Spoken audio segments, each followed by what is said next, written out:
Mister খান সাহেব গেল মাসে সৃষ্টি করেছিলেন ব্যাপক গুঞ্জনের। শোনা যাচ্ছিল ফিরবেন না আর ক্রিকেটে, দায়িত্ব নেবেন ক্রিকেট বোর্ডের। অনেকেই হয়তো ভেবেছিলেন ক্রিকেট ছেড়ে তামিম হয়তো বিশ্ব মাতাবেন কমেন্ট্রি বক্সে। তবে সব ধোঁয়াশা কাটিয়ে আবারও মাঠে ফিরছেন এই খান সাহেব। দেশের জার্সিতে দেখা না গেলেও বিপিএলে মাঠ মাতাবেন বাঁহাতি ব্যাটার তামিম ইকবাল খান। গেলবারের মতো এবারের বিপিএলেও দেখা যাবে তামিমকে।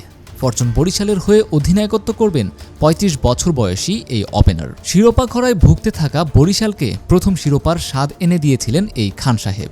তাই তো আগামী মৌসুমেও তামিমকে ছাড়তে নারাজ ফরচুন বরিশাল। নিজেদের ফেসবুক পেজের পোস্টের মাধ্যমে বিষয়টি নিশ্চিত করেছে ফ্র্যাঞ্চাইজিটি। ফরচুন বরিশাল সেই পোস্টে লিখেছে, ফরচুন বরিশালের জাহাজের ক্যাপ্টেন হয়ে আবারও ফিরে আসার জন্য ধন্যবাদ। চলতি মাসের ১৪ তারিখে এবারের আসরের নিলাম অনুষ্ঠিত হবে, আর ২৭ ডিসেম্বর মাঠে গড়াবে এবারের আসরের প্রথম ম্যাচ।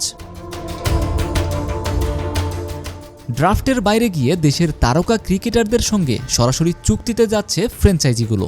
গত মৌসুমে বরিশালের হয়ে খেলায় তামিমকে রিটেন করার সুযোগ পাচ্ছে বর্তমান চ্যাম্পিয়নরা। বিপিএল শুরুর মাস তিনেক আগেই সেই কাজ সেরে ফেলেছে ফরচুন বরিশাল। গত মৌসুমের ফ্র্যাঞ্চাইজিগুলো থেকে মাত্র ৪টি টিকে গেছে এবারের আসরে। ফরচুন বরিশালের পাশাপাশি থাকছে রংপুর রাইডার্স, সিলেট স্ট্রাইকার্স ও খুলনা টাইগার্স। নতুন করে যুক্ত হচ্ছে চট্টগ্রাম কিংস, ঢাকা ক্যাপিটালস ও দুর্বার রাজশাহী।